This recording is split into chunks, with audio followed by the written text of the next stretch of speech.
We talked about the genetic code a little bit. So do you guys remember the processes that are involved in going from DNA to that process of DNA replicating itself? It's called what? Or making a copy of itself.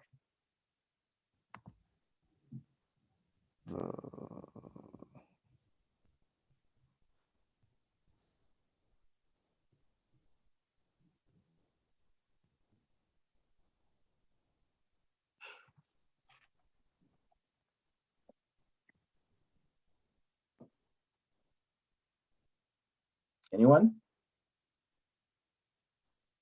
How about I give you some choices? Oops, somebody said it. Not chromatin. So chromatin actually holds DNA. We'll talk about the structures of it in a second, since you brought it up. So the process of DNA making a copy of itself.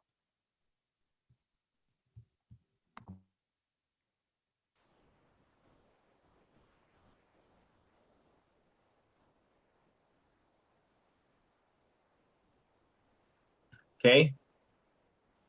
A, translation.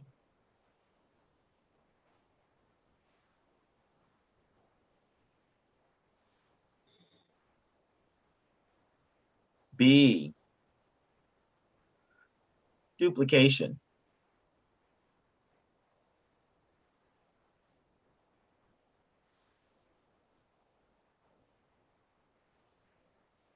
C, transcription.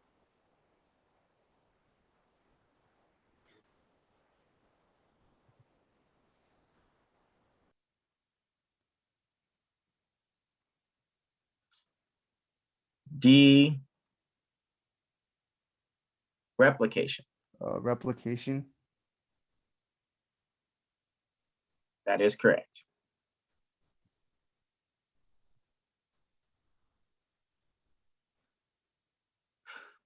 Okay. So what about the process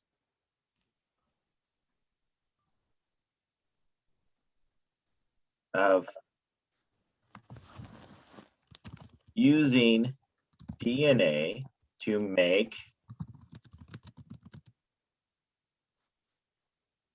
RNA?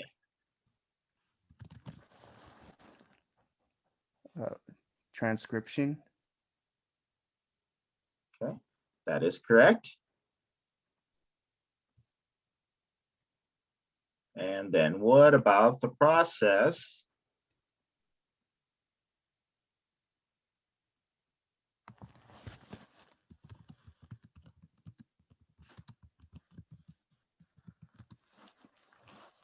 of using mRNA to make proteins?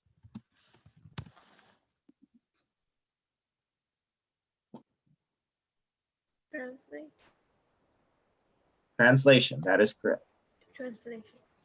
Yep. Okay, piece of cake? Oh, yeah. Okay, so let's talk about structures of DNA. So what are some of the structures of DNA? So chromatin, what are chromatins?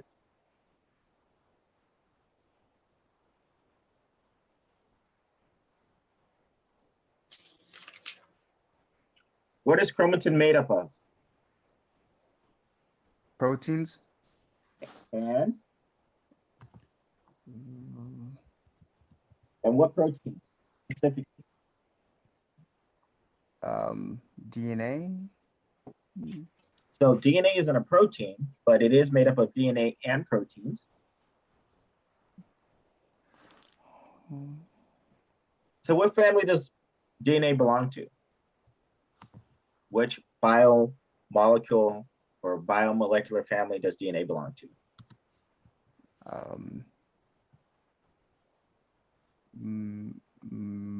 Macro.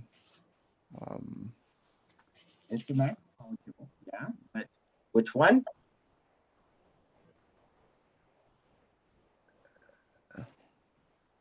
Let me give you a hint. Starts with an N.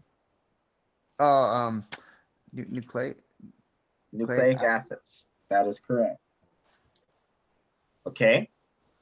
So what about, so we have the nucleic acids, and so we said DNA. So chromatin is made up of protein and DNA. You guys remember the protein that is part of the chromatin structure? Starts with an H.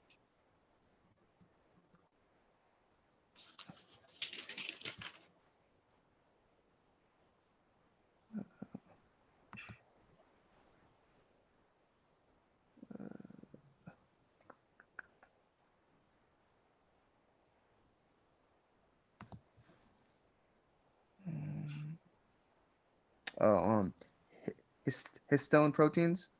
Histones, that is correct. Let's see. So histones and DNA make up what we call the nucleosome. And the nucleosomes make up our chromatin. So what is the difference between a chromatin and chromosome?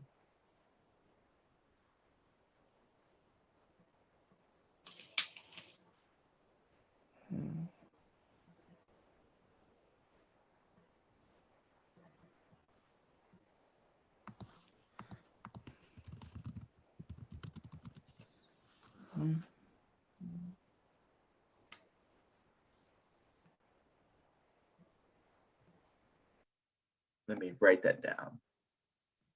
Ooh, so I have all these good test questions already, right?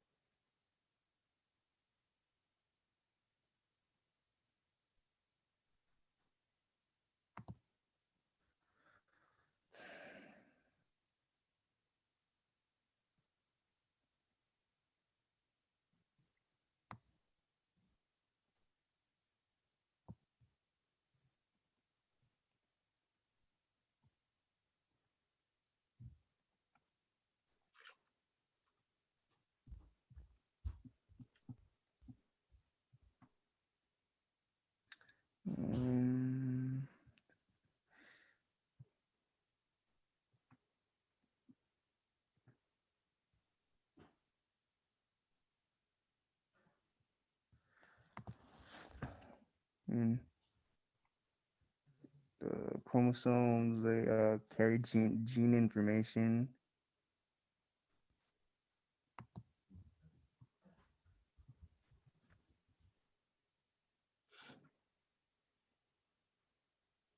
And chromatin don't? Well, it's like chromatin do, but the chromos it comes the chromosome kind of comes from the chromatin. Chromosomes kind of come from chromatin. Okay, so chromosomes exist only during a certain stage. What stage do they exist? Chromosomes.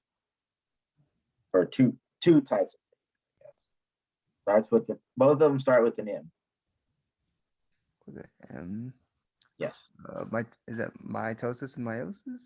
Mitosis and meiosis. So during mitosis and meiosis, we form everything into a chromosome. And then the chromosome then goes through that process. But when we're in, let's say, the vegetative stage, or when we're in just our normal stage, then it's chromatin, right? So chromatin is where all the DNA is actually connected to each other. And again, you have your proteins and stuff like that. Chromosomes, you're breaking up DNA into segments, right? Your first chromosome all the way to your sex chromosomes. Okay, does that make sense? Yeah, like the process of mitosis and meiosis. Yes. So the process of mitosis and meiosis allows us to sit there and make the chromosomes so that things can be segregated and you get the right amount of everything, right? So you don't want to end up duplicating too many chromosomes. You want also that all of your daughter cells or your clone cells get exactly the same copy that they're supposed to get, right? So it uses chromosomes to sit there and keep track of that, okay? And so also, so you don't get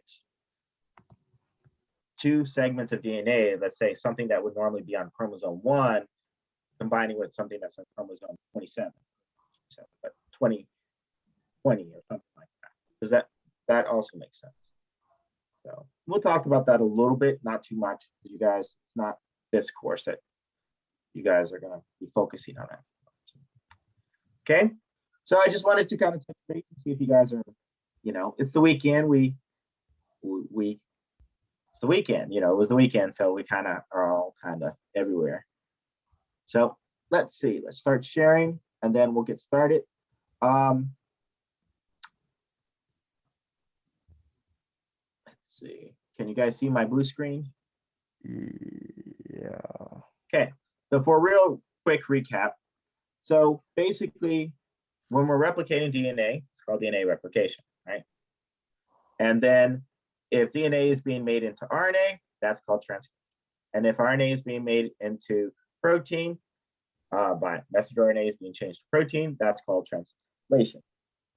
Okay, so all of these processes are going to require enzymes to sit there and do them. They're going to have to be regulated, right? And part of physiology is that concept of regulation, right?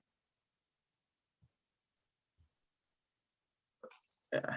So this process, going from DNA to RNA, so, or DNA from messenger RNA, so there are proteins that are involved in this process. So one of the proteins is called RNA polymerase. DNA polymerase was responsible for duplicating the DNA or DNA replication, right? As well as some other proteins that would do unraveling and things like that. The RNA polymerase does exactly the same thing, only thing it's making the RNA from a DNA template. So here it finds, in the case of messenger RNA, it finds there'll be a little fork, right, at the very beginning that tells it, hey, this is where you're supposed to start, right? Little sequence in the DNA.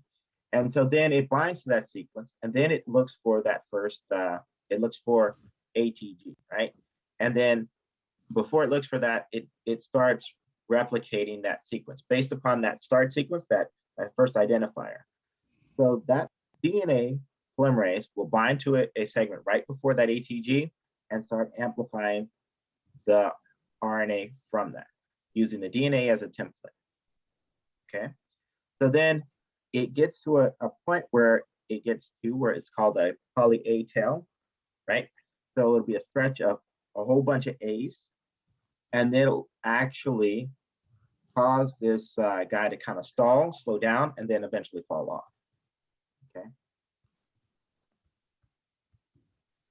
So then the DNA, again, is used as a template. You're forming the messenger RNA. Messenger RNA is going to be exported outside. Okay. Now, before it's often exported, it goes through a process called splicing. Have you guys heard of splicing before? Not really. Okay. Well, splicing is where you take that messenger RNA, and it's called, before it's spliced, it's called the pre-messenger RNA. And you have all of those sequences that are in there. Some of them are going to be used for making the proteins. And then some of them are going to be used for kind of control, for regulation, right? Of just the messenger or the pre-messenger RNA. And so what it does is proteins that are in the exons, not proteins, DNA or the nucleotides that are in the exons are going to be put into the messenger RNA, okay? The ones that are introns, those guys are going to be kind of used for regulation purposes, right? And then sometimes some of your exons are not going to be used for a protein that may be in the eye or may not be in the, in the finger or something like that. So it's going to allow some more distinction between it. Okay, so we'll have, like, let's say this is your your pre-messenger RNA. Okay, so we'll get rid of the introns. All the introns are spliced out by this this complex, this protein complex called the spliceosome, and it removes all of the introns in the sequence, all those control sequences, and then it just puts the exons together. Okay. Further, it can actually splice out certain exons that say, like I said, there's a protein that's specific to the eye, but it has similar sequences in the in the exon sequence, exon 1 and exon 3, that's also in, let's say, the nose or something like that. Okay, so it will actually also form smaller messenger RNAs that are tissue specific.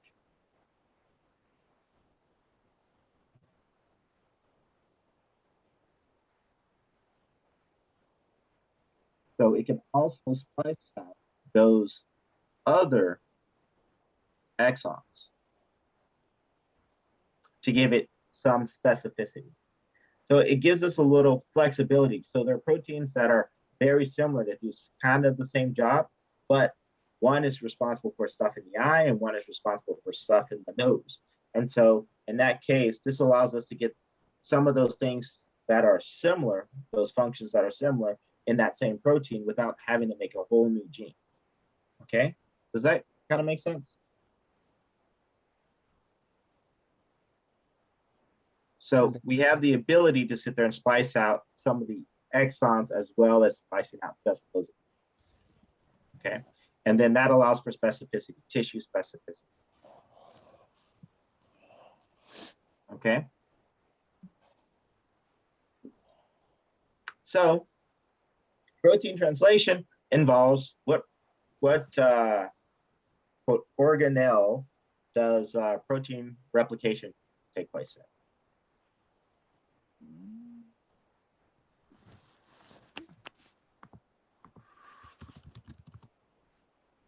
Or protein production.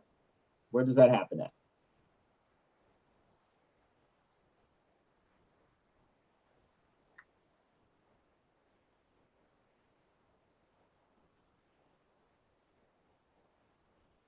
Anyone? The ribosomes? The ribosomes. So translation is going to occur in the ribosomes. So that's where we're going from messenger RNA to making our protein. So the way it works is that we have our messenger RNA. Our messenger RNA has what we call a start sequence. So the AUG. So this AUG is going to be recognized by the ribosomal subunit. So you have a large subunit and you have what we call a small subunit. And then this AUG is going to then be matched up with a UAC, which is the anticodon carried by a tRNA. tRNA is transfer RNA.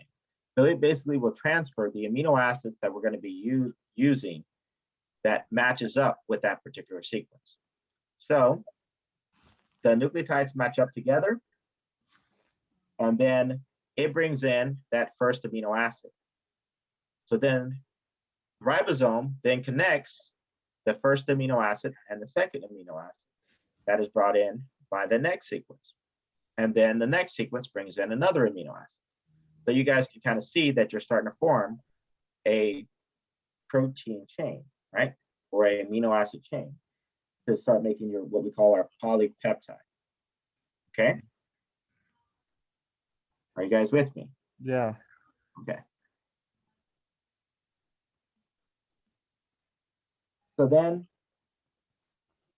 this goes on and goes on and goes on, right? And so you're going to end up with your proteins. So again, the process from DNA to protein, we have the first step is going from DNA, and then you're translating the DNA to RNA, the messenger RNA. The messenger RNA is going to be spliced and modified the way it needs to be modified, and then it's going to be exported, and then to the ribosomes that are out in the, either that are in the cytoplasm or that are on the rough ER, in the plasma reticulum. And so there, we're going to actually make our protein chains or our polypeptide. So our polypeptide, and then our polypeptide is going to be then modified into protein. Okay, questions, concerns? Yeah. Okay.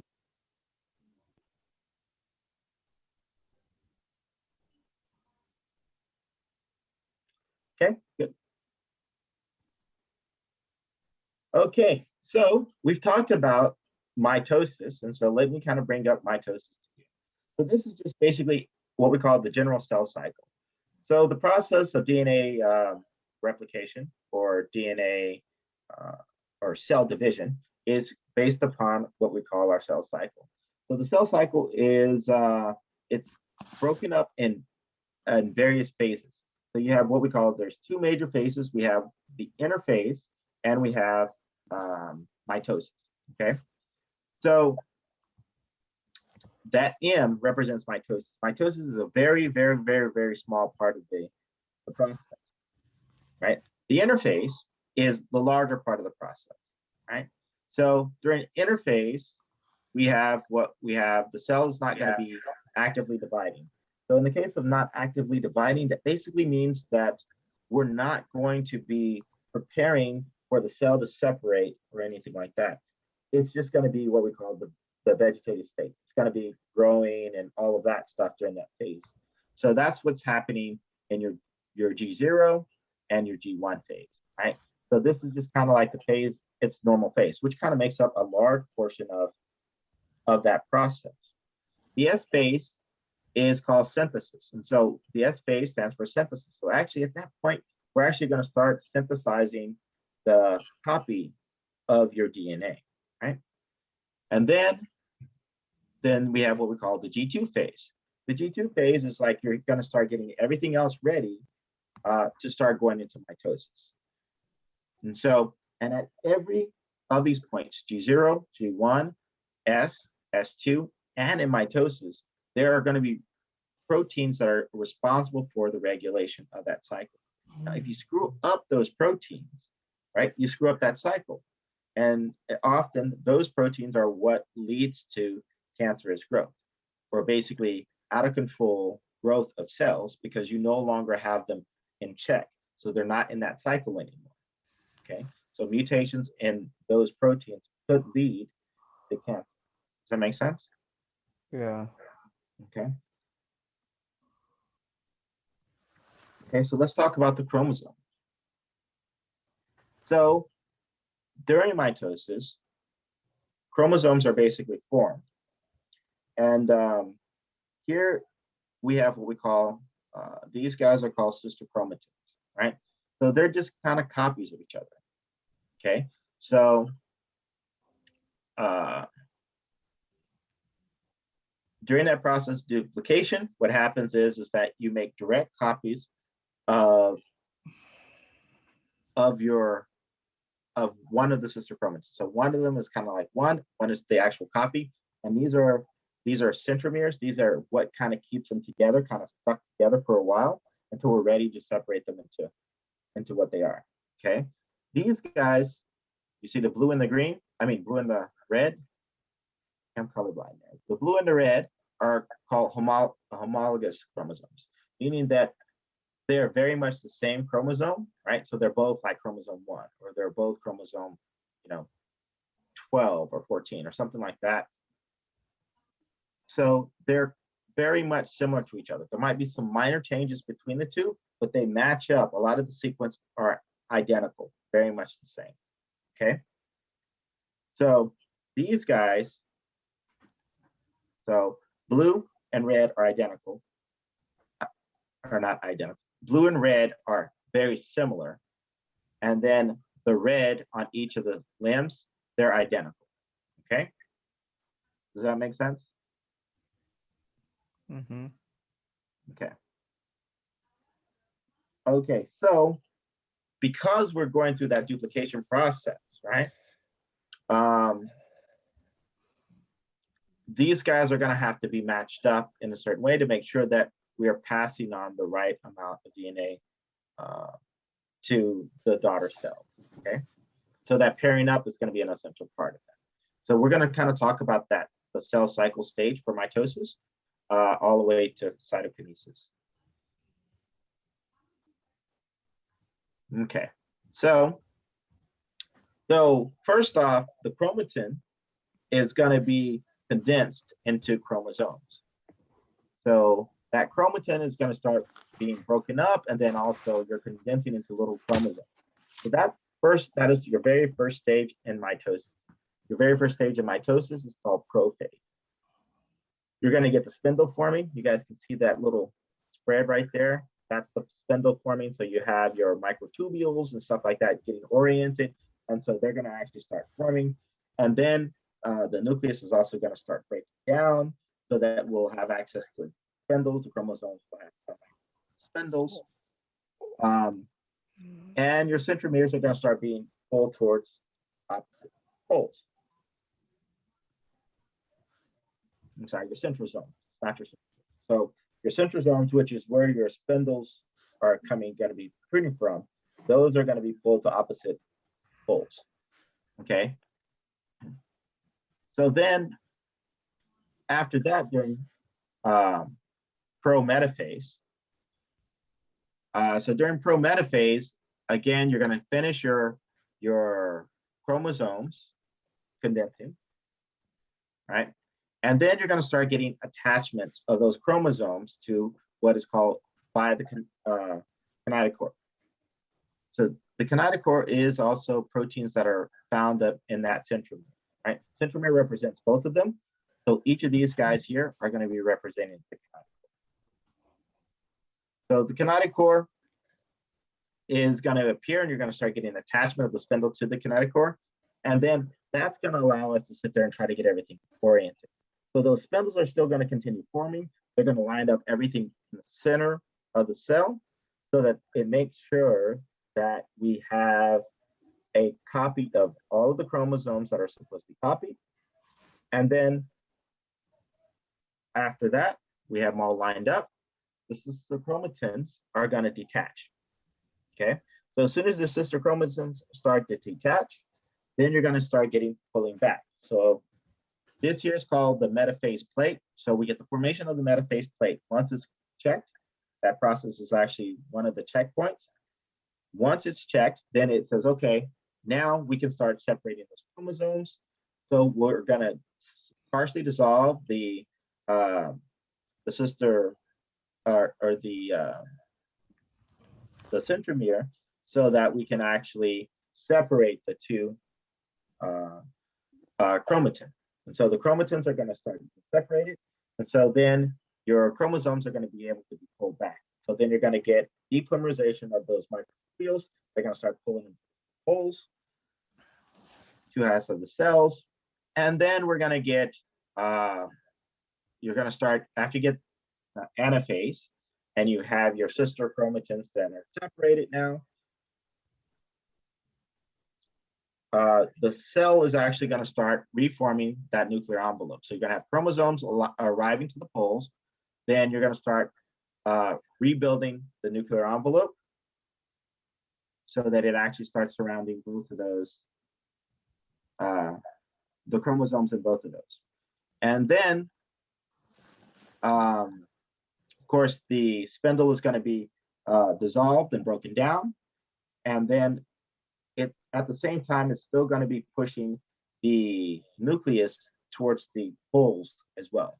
So as it's being dissolved and broke down, it's going to be pulling that nucleus towards the pole. So you have both nucleus being pulled to opposite end. And then you're going to have what we call cytokinesis. And that's basically, we're going to have cleavage furrows forming, and you're going to get the two cells that are going to pinch off to each other. And then you're going to have two cells instead of just one. Okay, so the way I always like to remember the stages of mitosis. So we have interphase representing the largest phase, each of the different phases of mitosis. We have prophase, prometaphase, metaphase, anaphase, telophase, and then we have what we call cytokinesis. So just PP mat, right? So like a cat likes to pee on mats, PP mats. And then, and just remembering what things are happening, metaphase plate, right? That's kind of like your checkpoint. So you have to first, you have everything in a nice little package in the beginning. So you have to get things out of that package. You have to get it all packed up, ready to go. And then and that's going from chromatin to chromosomes. Your chromosomes are then going to be attached to your your spindle. And then once it's attached to your spindle is going to cause everything to get lined up. Then you're going to get your sister chromatins. It's going to be separated, and then you're going to be able to pull all of the chromosomes to each of the sides of the cell. Once they get to the end, you're going to form the nuclear envelopes. And then after you form the nuclear envelope, then you're going to get pinching of the cell. Right? So cytokinesis.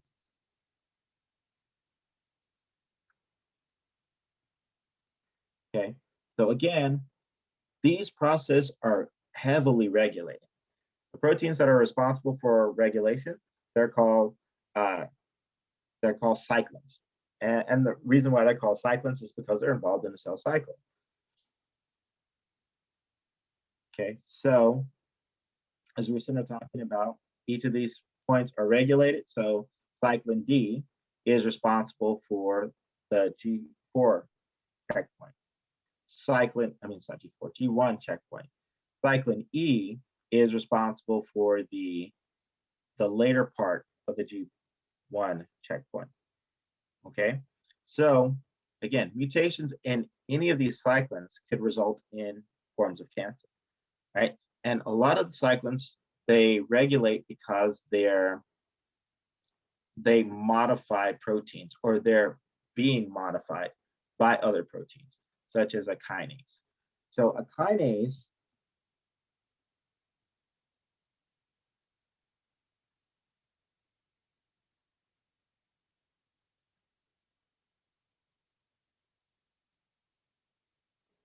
kinases adds phosphates to a certain PO4. So they basically add phosphates to a certain DNA sequence, or not DNA sequence, for a protein sequence, right? And this phosphate is kind of like, by the adding of this phosphate, it can turn things on or it can turn things off. And so, so let's say this is our protein. It comes in and then it adds this P structure. We'll use this P for inorganic, PI for inorganic phosphate.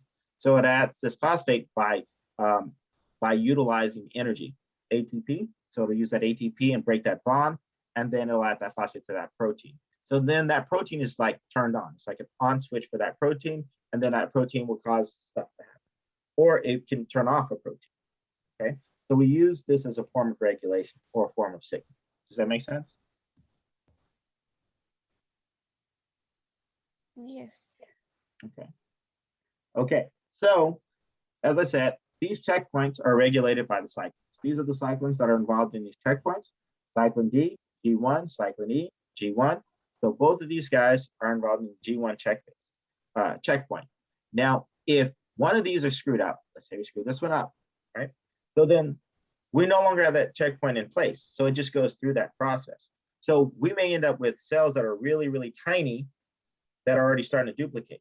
So cell growth is supposed to be happening here. So our cells are supposed to be getting really fat and juicy and stuff like that before they start going through DNA synthesis, okay?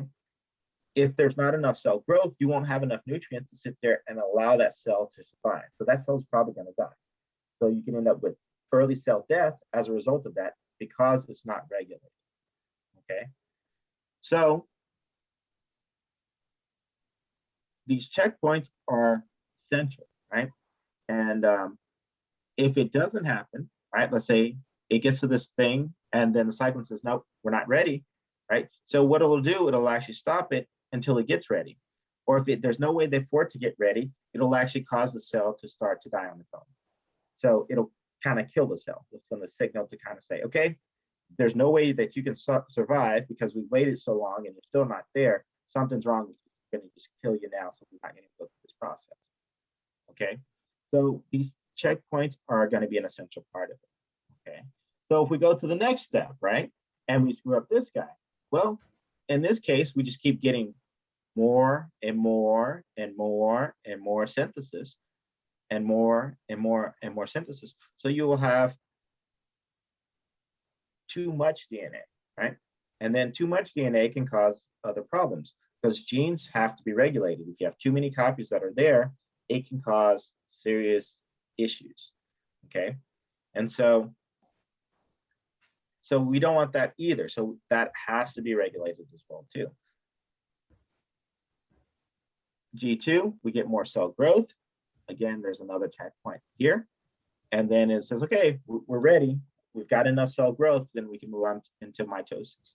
And we'll go through that process. And of course, we have our mitosis checkpoint as well too.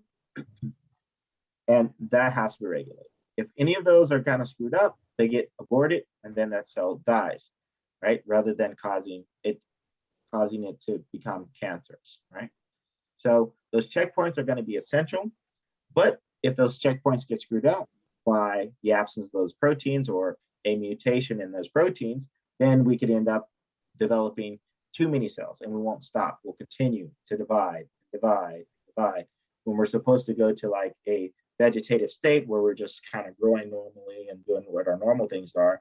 And then we go through the process of synthesis. Does that make sense? Yes. Okay.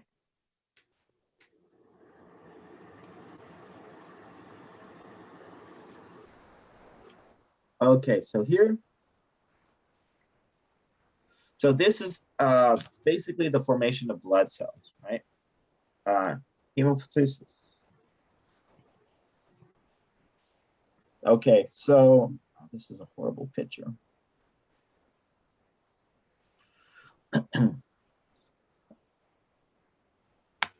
So basically, from our stem cells, the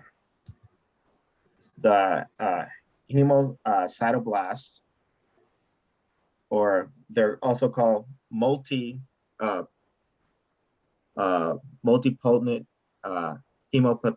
hemopathic stem cells.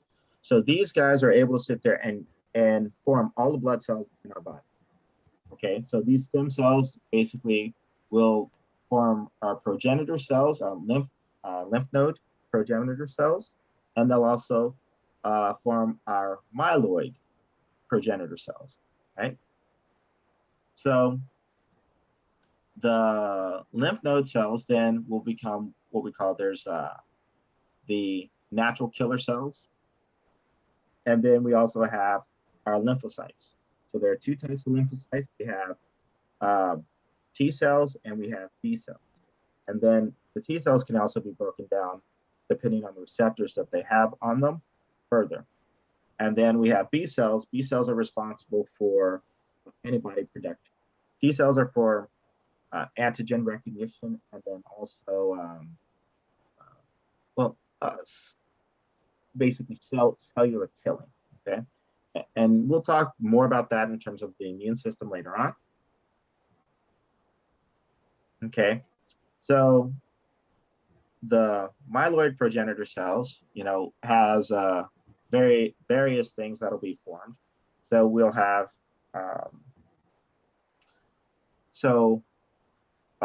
thrombocytes are involved in your blood cells and blood clotting and things like that. You have your erythrocytes, you have your mast cells, you have your myeloidoblasts. So those guys can actually be broken down to basophils, neutrophils, eosinophils, and monocytes. Your monocytes are going to be your macrophages, going to be broken down to macrophages and your dendritic cells. Your macrophages are responsible for they basically will devour other cells. So their goal is to just kind of eat bad stuff that are there. Okay.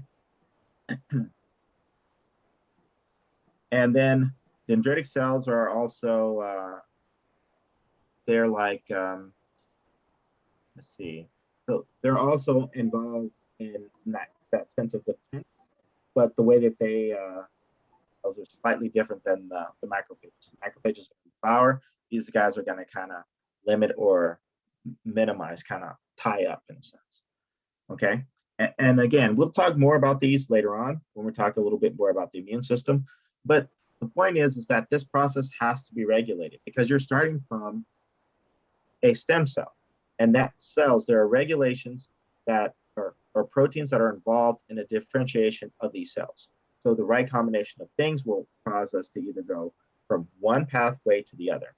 And the point of this is that all of these guys are going to be controlled on the protein and also on the signaling level. So there are going to have to be some forms of regulations for this.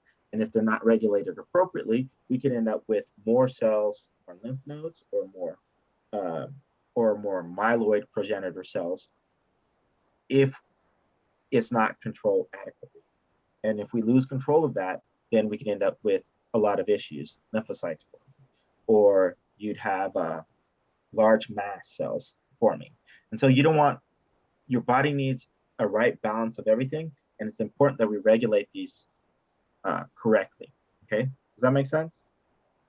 So regulation kind of plays a big part in cells. Yes, so regulation plays a big part in cell differentiation. Yes, it does. Okay. And so like, for instance, say a mom getting ready to have her child, right? In terms of just the process of the child, say she's already impregnated and she goes through that stage. Well, you have regulation that allows the cell to no longer be penetrated by another sperm cell, right?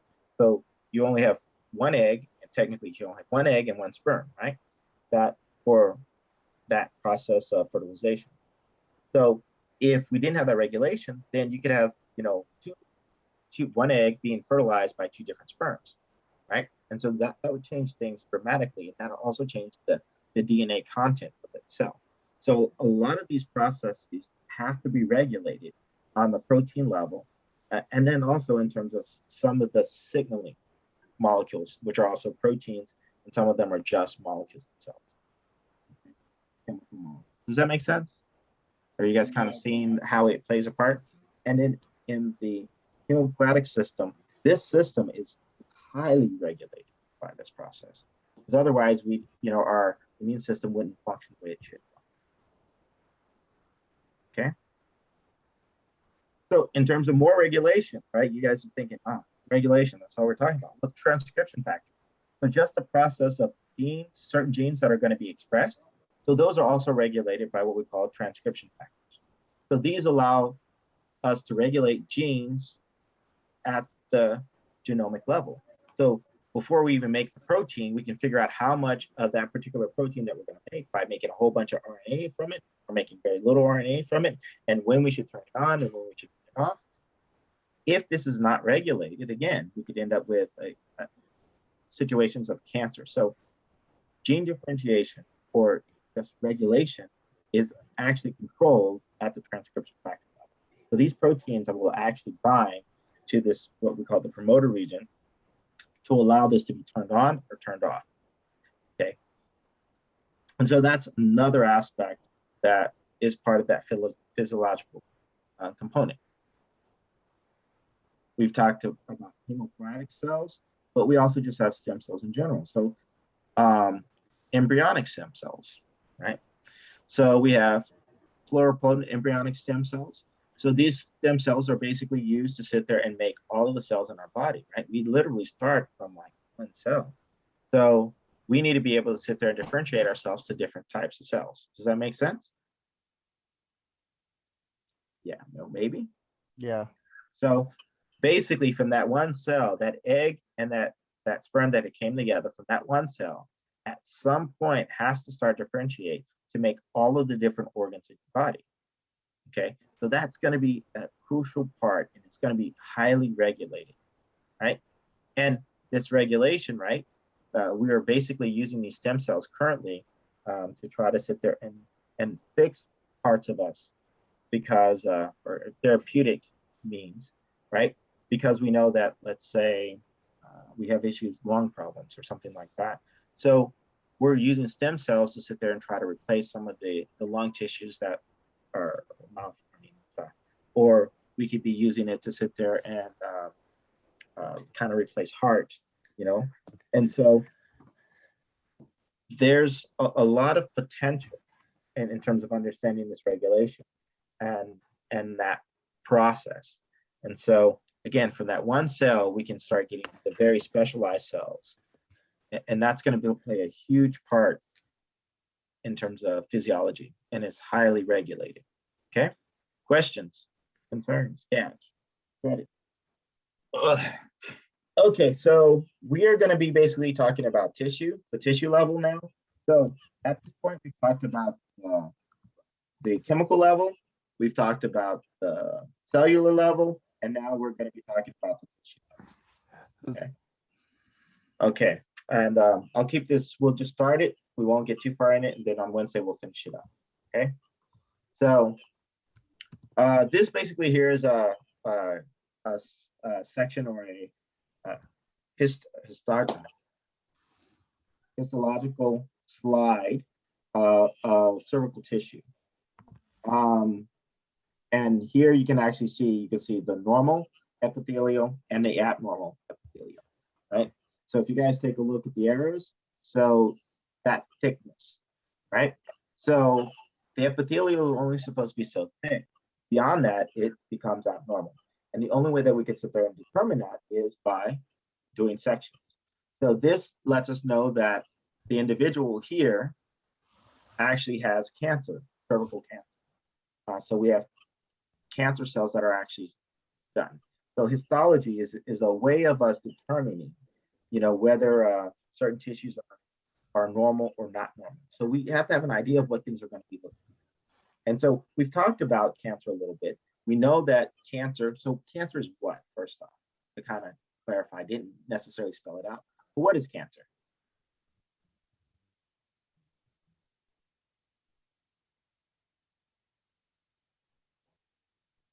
Anybody? Stephanie, are you there? Yes. What is cancer? Or what do you think cancer is?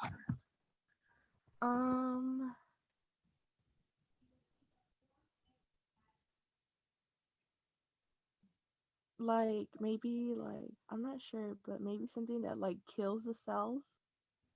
Mhm. Well, sorta, but it's not only killing cells.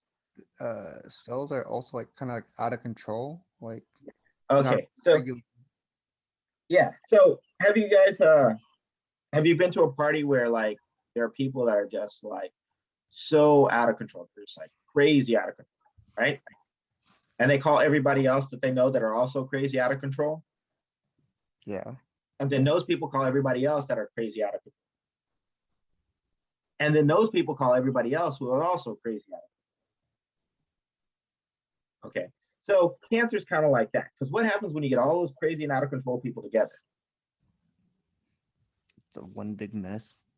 It becomes one big mess. And then the more and more people that come that are also crazy and out of control, it becomes even bigger of a mess. Okay, so cancer in a way is kind of like that. But what's happening in the case of cancer, because we're losing control of the cell starts to divide faster than what it's supposed to. It's not regulated, not controlled. And so it just keeps making more and more and more. And so if you look at this, right, kind of makes sense. This is the way it's supposed to look. Look at that thickness, right? This is the way it looks in the cancerous tissue, right? It's grown out of control. You can also look at the structures that are made. Look how heavily stained these guys are compared to here, right? So you can see clearly that this guy is like, it's not normal. It's not supposed to look like that. It's supposed to be looking like this with this nice little layer up here and all this stuff, right? And that's not what we get, right? Instead, we get this thick, heavily stained area of excess growth, right? So then that lets us know that cancer, what cancer is basically cells that have grown way too much, right? So in your body's kind of organized in a certain way that you have, this tissue has this amount of cells for this and this amount of cells, and it should only be about this thick. Now, what happens if those cells start growing out of control?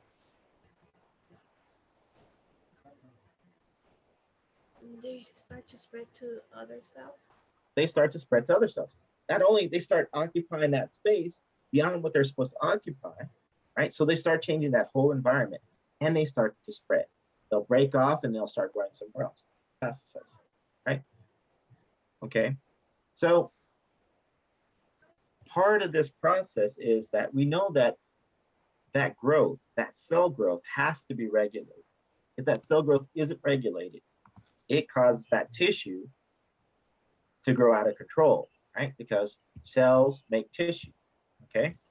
And then we end up with, in that tissue, we end up with cancerous cells forming and then cancerous tissue. Okay. Questions, concerns, Cash? No. Okay. So there are 4 types of tissues in the body. Right? So Potato feet.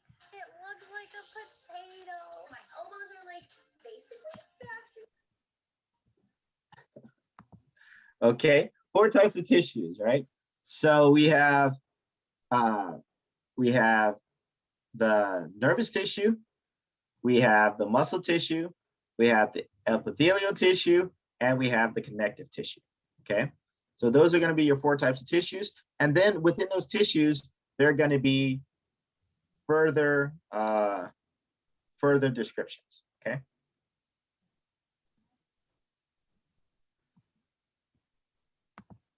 Actually, first I want to start with what I did not do because there are a lot of common treatments What was that? that I see people using that I did not follow. The first thing is that I did not do no moisture therapy. From the beginning, I felt confident enough in my healing. Like I felt like I was healing rapidly enough to not want to put myself through the pain. Somebody didn't want to put themselves through the pain, huh? Or am I just hearing something on my end? You guys hear that, or is it just? Yeah, we hear it too. Okay. Okay.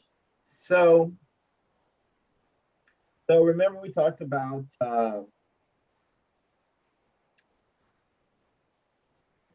we've talked about how those stem cells initially are responsible for the development of the particular cells. So in this case, we're going to talk about the different germ layers, right? And then we're going to talk about the cells that are involved in each of those germ layers. Okay, so we have the ectodermal germ layer. So that's going to be like our skin cells, our neurons, and our pigment cells. The mesoderm, and that's going to be our cardiac muscle cells, our skeletal muscle cells. It's going to be our tubular cells that are found in our kidneys, our red blood cells, and our smooth muscle cells. And then we're also going to talk about the endotherm. Endotherm is going to be kind of like our lung cells, and that's going to be our thyroid cells and our pancreatic. Okay, so let's take a step back. So which muscle cells are multinucleated?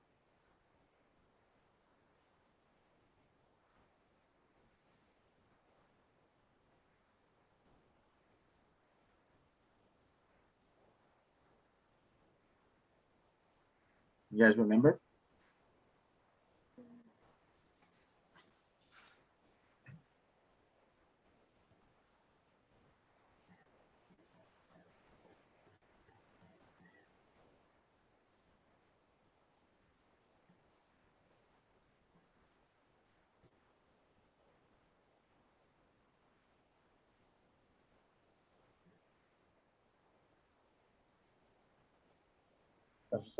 Let me ask you this. Are any cells multinucleated, period? And if so, which types of cells are? And where will we find them in terms of tissue?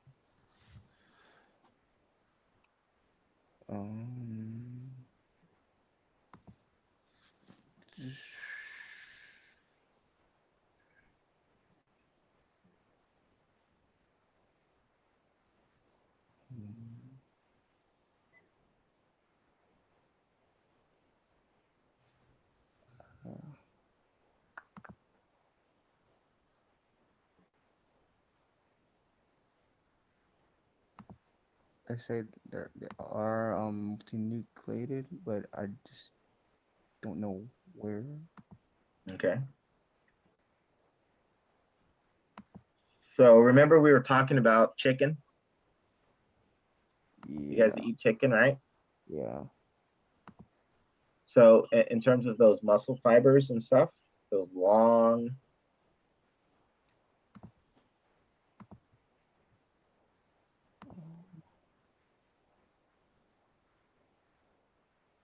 like Okay.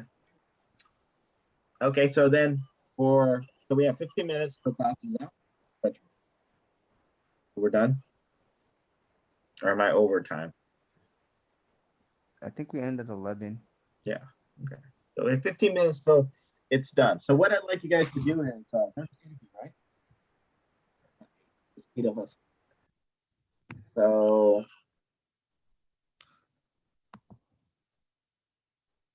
how many of you guys already made flashcards for this chapter?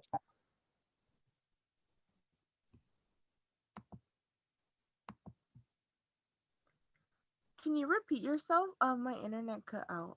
Okay, I said, how many of you guys have already made flashcards for this chapter?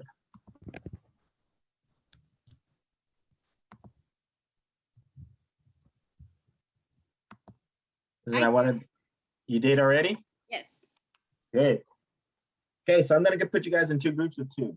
What I'd like you guys to do is, if one of you guys have already made your flashcards, actually you guys are gonna go through with each other for chapter 4, start working on those flashcards, right? Because a lot of it is just, it's gonna be memorization. Fortunately, bio is a lot of memorization.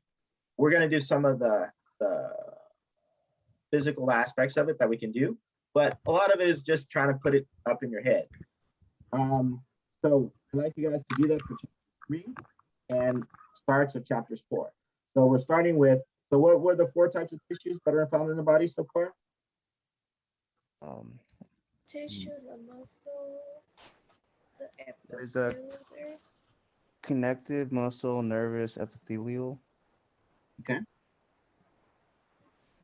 Okay. So, and then what we're going to do, we're going to start breaking those down, because then we can sit there and talk about the tissue membranes, right? So there are 2 major types of tissue membranes, right? One being connective and the other one being epithelial, right? And so then we're going to start talking about those membranes. So, but you guys have all this in your notes or in your flashcards. So I'd like you guys to sit there and use that for your flashcards. And then I'll come in and check up on you. Is that cool? Yeah. Okay, so we'll say we'll do it for 8 minutes, and then we'll be back here and talk about some last things. Okay. Oh, you're out. You're muted, Dr. Henry. Can you hear me now? Yeah. Okay, so the purpose of you guys doing the flashcards is so that you guys can do stuff like that. You can guys get in groups, because, you know, as much as I talk a lot, and I get tired of talking a lot, but it's not going to stick unless you guys are going through that process to make it stick. And I figure you guys are going to have a better chance of getting a better grade than some of the people who don't show up, even though I'll try to encourage them to do the same thing. And if you guys get in a habit, maybe you guys will find a partner that you guys can sit there and do flashcards with, because 90%, 99% of physiology is going to be memorization. We've got to put it up here. We've got to memorize it. Okay. I'm going to start pulling out my good flashcards, and then we're going to start doing it that way, because it's great that I can go over these lectures and I can show you the images and stuff like that, but it's not going to stick unless you guys see it consistently. Okay. And I want it to stick, so that you guys we want to be interactive. We want to be going through it. Okay. Are there any questions? Okay. So here's an opportunity for you guys who have not finished your flashcards to finish up your flashcards. Okay. Also, and get in the habit of like being a little bit ahead. Get your next flashcards set up. So every week there are going to be a set of flashcards that are going to be due. Okay. Okay. And for each of the chapters. And so, and I'm gonna try to be a little more stringent with that about it, because, you know, I need you guys to start putting it up here, because again, you know, 90%, 99+% of bio is memorization. You guys start putting it up here. Of course, you can use your cheat sheet to some extent, but it's going to be memorization. Okay. Questions, concerns, Cash? The format I did, that's fine, right? For the flashcard that I did, because I didn't get like an index card or anything. I just did like a document. Is that Yeah. okay? Yeah, that'll be fine.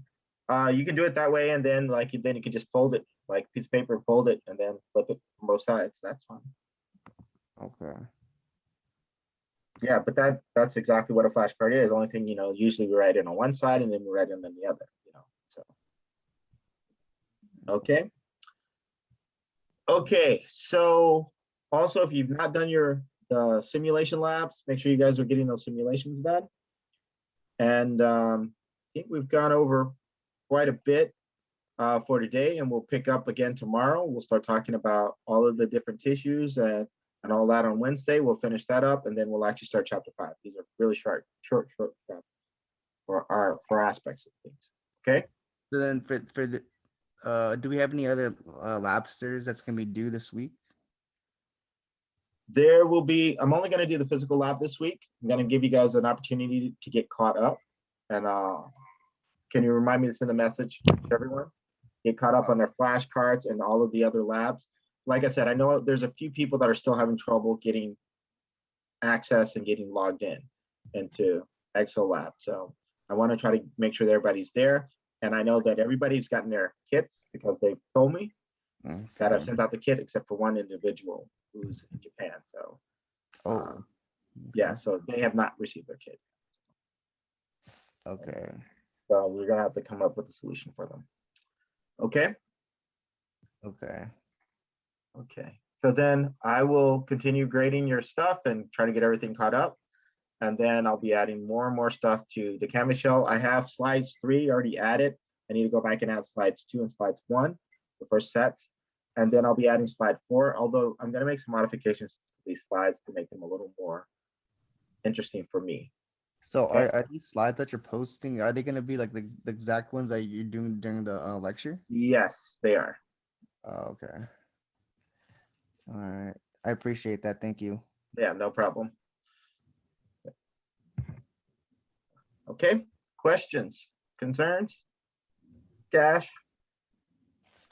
Okay, so Tyrell, did you get your kit?